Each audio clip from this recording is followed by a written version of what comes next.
Big comeback bid for the Griswold Tigers, but falls short. 5-point loss to Stanton. Let's go right to the fourth quarter when you hit some big shots to get back in the game, Coach Rodgers.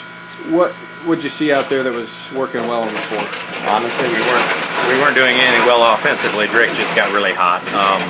He hit a couple threes, felt a little rhythm, took a couple deeper ones, hit those, and it was just one of those things where we had a senior get hot and carry us for a little while, but it wasn't anything we were doing special offensively. It was just one kid catching fire. Well, some of those shots he hit were pretty impressive. I guess talk about that outing when he was double teamed. Everybody knew he was going to shoot it, and somehow he found a way. Yeah, and that's kind of the thing. You know, it was amazing it went in, but that's not actually the shot we want him taking. If he gets double teams like that, we ought to have a guy wide open. We need to dish that and get it. But boy, as hot as he was, I mean, it was his night, and while he's firing them up, I guess you just let him keep firing them up. So.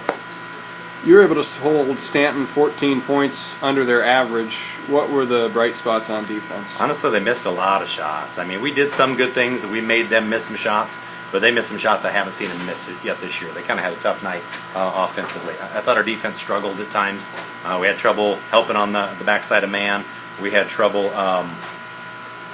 boxing out sometimes. I thought we had trouble identifying shooters in that second half. So I didn't think our defense was much better than it has been this year. Just think they had a tough night putting the ball in the hole, and they can't shoot it that great all year long. So has to happen. Quite a few occasions you got it down to 3 or more often 5 points in the second half. What do you got to do to continue the run to get over the top? Well, it's one of those things where we get it down to 5, but like Coach Carlton said, we committed 7 straight turnovers and still had it at 5. So it was one of those weird things where they should have been blowing us out early in that second half, and they didn't, and they kind of let us hang around and make it interesting at the end, but it just wasn't our night. So. Morgan Mundorf in not very many minutes tonight. We thought it was pretty efficient as far as the way we saw it in the broadcast.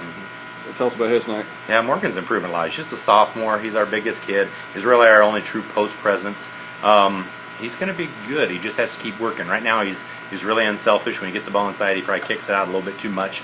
We need him to look to score a little bit more when he gets in the paint. But he was struggling about a week ago, and he just couldn't put the ball in the hole. And so I think he was trying to pass off so he didn't miss shots. But lately he's starting to finish, and we need some more out of that. And if we can, it lets us play a little bit bigger because we can move Lewis to a high post. We can play Morgan down at the low post, and then we can put 3 shooters out there. So it'll help us if we can get him on the floor more. Coach, thanks. Enjoy the holiday break.